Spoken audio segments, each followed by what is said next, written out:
Hi, this is Bob Kay from the 8th Annual World Championship from AMD of Custom Bike Building here in Sturgis. I have with me Jur from CNC Customs, and he has pretty incredible entry in this year's championship. Jur, let's talk a little bit about what was actually your inspiration when you started building this bike. What were you thinking about? I just wanted, I don't know, I had this thing in my head for years, you know. It's not, I've been robbing ideas, I guess, from everybody. You see something else, like the frame here, I see that in a bike in Germany a couple of years back. I said, I like that. The 120 spoke wheels, I love spoke wheels, so the more spokes the better. The overall bike, I don't know, it's just inspiration. I've seen little bits and pieces on other bikes around the place, and I steal them. You know, I mean, and really that's what everybody does. Awesome. You know, everybody's song is a little bit of everybody else's song.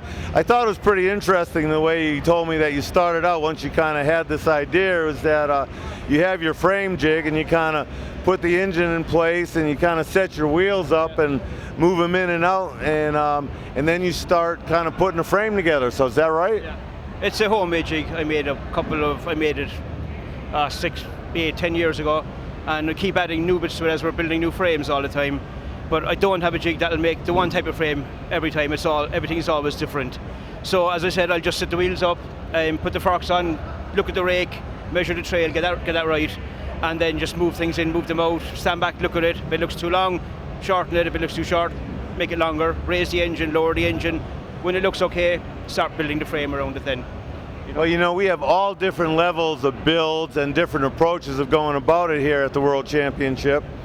And a lot of guys are very precise in their measurements and their calculations and doing everything on the computer. It sounds like you kind of take a look, as you've been doing it so long, and when it feels right to you, that's how you go ahead. Yeah. I can't even, I tried to draw this out originally, and I just couldn't do it. It just didn't look right, you know. So I just had a rough idea in my head what I wanted. I wanted a curvy frame. I wanted a curvy down tube. How it actually turned out in the end is actually not what I originally thought I was going to do. It just happened and I left it. I said, hey, it looks right, leave it alone. Well, let's talk a little bit about some of the components here. You know, I'm a Springer guy myself, and usually when you're running Springers, you're running double legs. Yeah. But it seems like you have some kind of internal, external type of thing. Is this your own design? Yes. I just wanted to make something different that I hadn't seen before. As I said, like some of the parts on the bikes, I have seen on other bikes, and I've either copied them or tried to improve them a little bit.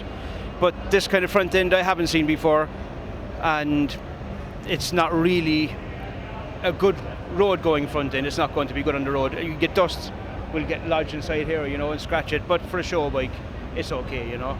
So, but in terms of functionality, where you have an external and an internal tube, did you have to make a few attempts to get it to function right, or did you hit it off the first time? At the moment, the springs are too heavy. They're too tight. It's really hard to bounce. But what I'm going to do when I get back is take the inside spring and cut a little piece out of it, make it less springy, and that should work then. All right, well that's a trial by fire for sure. It's too stiff at the moment. All right, so this is a real bike that's kind of built by going through the process, making it feel right, look right, as opposed to a computer-aided design. What type of power plant? Looks like you're running a shovel head in there? Shovel, nothing else. All right. Yeah, it's a 1970 electric glide shovel, which I've borrowed out of my own bike at home. So now I've got a bike with no shovel engine, so I'll have to get another one somewhere. But no, I love them. So have you done anything performance-wise, change the flywheels, increase the displacement? What do you got there? No big, it's only still at 1200. What I did was I put on 2 rear cylinder heads and turned the front one around backwards, and I've got 2 Weber carbs then, each on a separate manifold coming out of the carbs. So that's the only performance really, the two extremely big useless carbs. Well, get a little more air in and blow a little more air out. You know, it works. That's a good thing. Well, you know, the thing that really strikes me when I look at this bike is the drive system.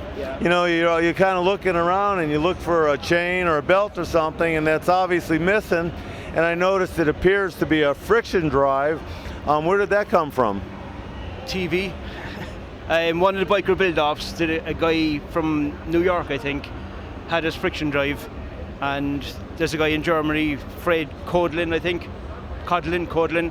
I think he's done them as well. No, you don't. I've never seen them because they're always covered over with sheet metal, so I've only just guessed what they do.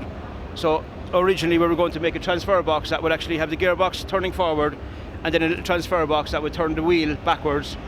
But then you'd have a big long bike, and I didn't want a long bike, so it was the buddy of mine, Mick, who's over there on the sidelines, big wave.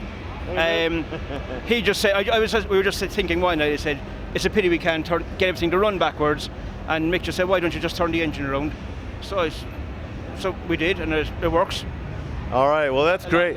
Because I agree, you know, I would have expected it to be a real long bike with a friction drive. You've really kept it like a stock configuration, so I had to do a couple double takes to figure what you did there. It's really a beautiful example. You also have the traditional custom finishes, done a nice job here. Do you make parts available for other people to buy too? I'll make one-off stuff to order. I actually haven't ever produce anything for mass producing or anything, you know. Everything is just, if somebody wants a set of handlebars, a set of pipes, I'll make them for them.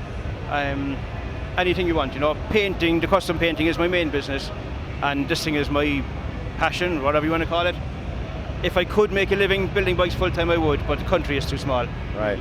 Well, if somebody wants to get a hold of you, do you have a website or Facebook? Yeah, we're on www.celticchops.com. And the Facebook, we're known as Choppers Ireland. All right.